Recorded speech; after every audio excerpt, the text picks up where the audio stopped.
littoral, c'est un sujet qui est extrêmement vaste en Guyane. Et nous, on va s'intéresser à 3 aspects différents.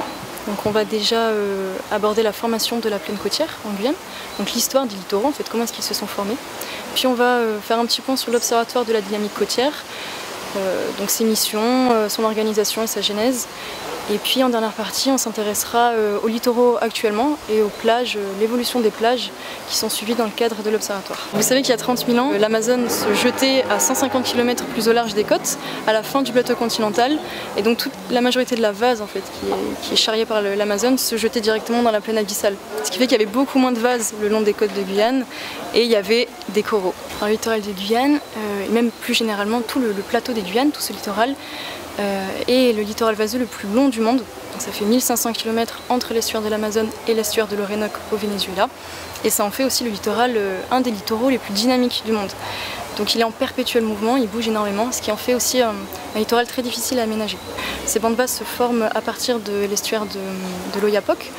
Et donc on a une alternance en Guyane de bancs de vase, de zones vaseuses et de périodes sans bancs de vase, donc qu'on appelle des périodes d'interbanc.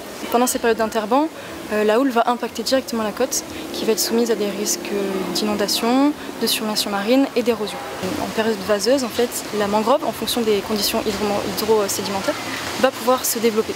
Et donc la mangrove, en quelque sorte, est mobile et elle évolue en fonction de l'évolution des bancs de vase, qui sont leur substrat sur lequel elle se développe.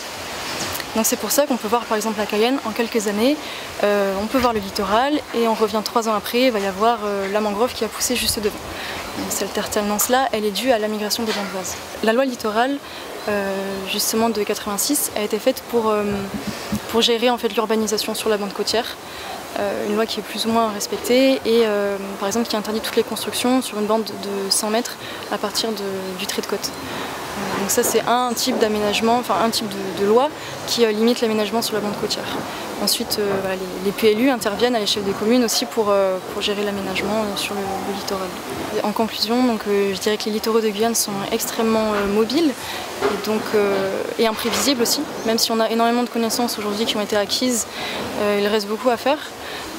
D'où aussi l'importance de l'Observatoire, qui est l'Observatoire de la dynamique côtière, qui est une vraie plateforme de travail et un endroit qui permet de recueillir des connaissances et de les rendre accessibles pour le grand public gratuitement et de façon simple et vulgarisée. Toutes les données qu'on acquiert, notamment via le BRGM, mais aussi par nos partenaires scientifiques, sont libres de droit et gratuites.